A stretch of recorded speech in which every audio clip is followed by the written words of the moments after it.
क्या आपको पता है इसी कलयुग में अंतिम बार के लिए शनि मीन राशि में प्रवेश होने जा रहे हैं। अंतिम इसीलिए क्योंकि अगला मीन शनि का योग सतयुग में बनेगा। परंतु 24 के मीन शनि के विषय में भविष्य मालिका में जो लिखा है वो आपको हैरान कर देगा। पंच सखाओं के अनुसार जब पश्चिमी आकाश एक रहस्यमय ज्योति से उज्ज्वलित होगा, जब एक पक्ष 13 दिनों का बनेगा एवं जब मीन राशि में शनि प्रवेश होंगे, तब स्वयं माँ दुर्गा खड़क धारण कर भयंकर रक्तपात करेगी। सिंधु नदी उग्र रूप धारण करेगी एवं विश्व में महायुद्ध का शंखनाद बजेगा, क्योंकि तब अंत आ चुका होगा।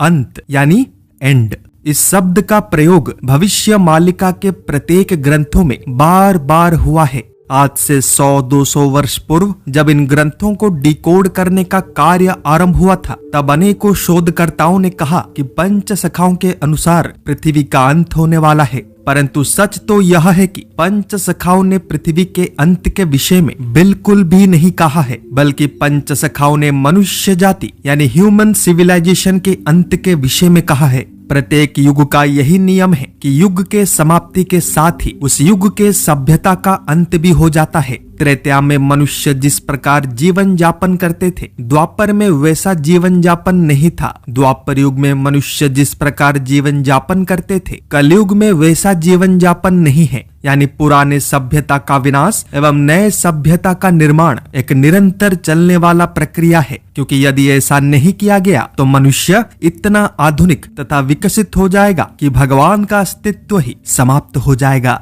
आज बच्चे माँ के कोख में नहीं बल्कि साइंटिफिक लैब्स में पैदा होते हैं। आज मनुष्यों का काम एआई करता है, और अब तो एक ऐसा टेक्नोलॉजी का आविष्कार हो चुका है जिसके तहत एक वृद्ध व्यक्ति के शरीर से उसके सिर को अलग करके एक नौजवान स्वस्थ व्यक्ति के शरीर में फिट किया जा सकता है, ताकि वो वृद्ध व्यक्ति और अधिक समय तक जीवित बच सके। केवल इतना ही नहीं, दुनिया के अनेकों वैज्ञानिक गॉड पार्टिकल को बनाने में लगे हुए हैं। गॉड पार्टिकल यानी ब्रह्म पदार्थ यानी the supreme soul of the universe. इन सब के अलावा मनुष्य जाति के अंत को प्रमाणित करने के लिए मेरे पास कुछ और महत्वपूर्ण उदाहरण है।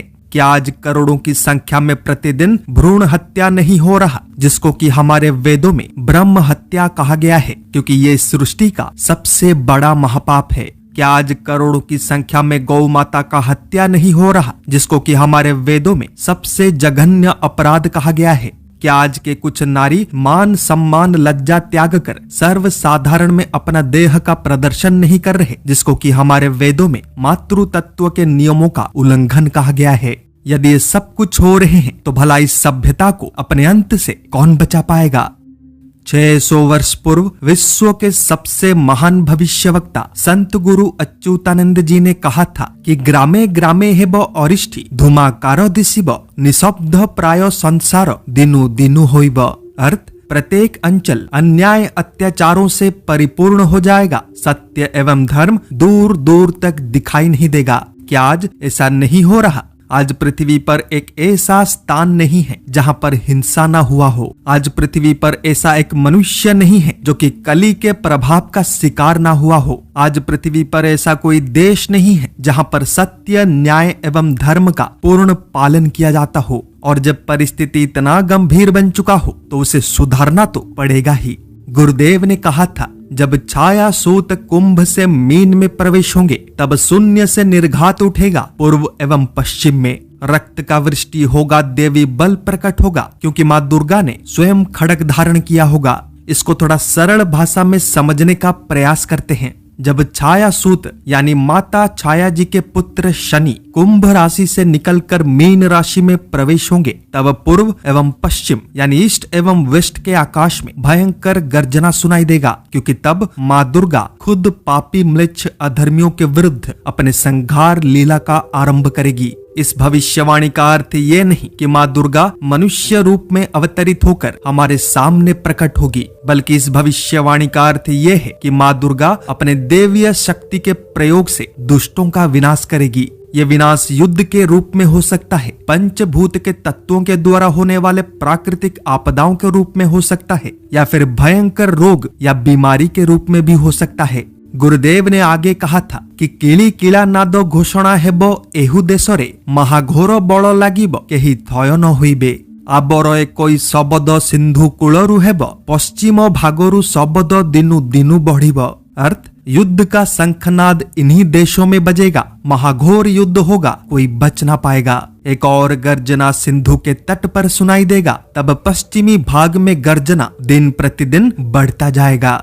मीन राशि के भयंकर कुप्रभाव को समझने के लिए इस भविष्यवाणी के प्रत्येक शब्दों को सही से समझना पड़ेगा। गुरुदेव के अनुसार 24 अंक में जैसे ही सैटर्न पीसेस में एंट्री करेगा, पृथ्वी के पूर्व एवं पश्चिम यानी ईस्टर्न एवं वेस्टर्न पार्ट्स में भय तथा आतंक का विस्तार हो जाएगा, क्योंकि तब कौन सा देश किस पर हमला करेगा किसी को कुछ समझ नहीं आएगा। उसी समय पे प्राचीन सिंधु नदी यानी आज के इंडस रिवर में एक भयंकर आपदा आएगा, जिसके कारण इंडस के तट पर उपस्थित अंचलों में भारी तबाही होगा।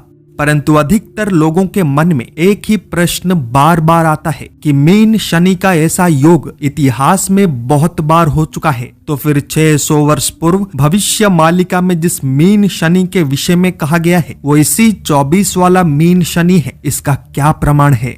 ध्यान से सुनिएगा। पंच सखाओं ने स्पष्ट रूप से कहा था कि 1999 के बाद जिस साल मीन राशि में शनि प्रवेश होंगे एवं उसी साल में 13 दिनों का पक्ष भी बनेगा, वही वाला कलयुग का अंतिम होगा। ये दुर्लभ तथा खतरनाक योग इसी 2024 में बनने वाला है, क्योंकि 23 जून से 5 जुलाई के बीच 13 दिनों का पक्ष बनेगा एवं इसी साल के अंतिम भाग में मीन शनि का योग भी बनेगा। यदि ये प्रमाण कम पड़ रहे हैं तो संत गुरु अच्युतानंद जी ने एक और प्रमाण भी दिया है। गुरुदेव ने कहा था कि पश्चिम आकाशे कुहुक अवश्य दिशिब, जगत जाको जे आलोक हेब घोर प्रमाण। अर्थ, पश्चिमी आकाश में रहस्यमय घटना होगा, उस उज्जवलमय ज्योति से संसार उज्ज्वलित हो जाएगा। 10, 11, 12 एवं 13 मई 2024 की रात इतिहास के तीसरे सबसे शक्तिशाली जियोमैग्नेटिक स्टॉर्म के कारण पृथ्वी के पश्चिमी यानी वेस्टर्न स्काई रंगीन अरोरा से भर गया था। अब अंतिम विचार मैं आप पर छोड़ता हूँ कि मैंने भविष्य मालिका से डिकोड करके आज के अध्याय में जो जो तथ्य प्रकाशित किए हैं वे सब सत्य हैं या नहीं। आप भी इस परिवार का हिस्सा बने। लाइक, शेयर, सब्सक्राइब एवं फॉलो करें ताकि सच हर घर तक पहुंच पाए। जय जगन्नाथ, जय पंचसखा, जय हिंद।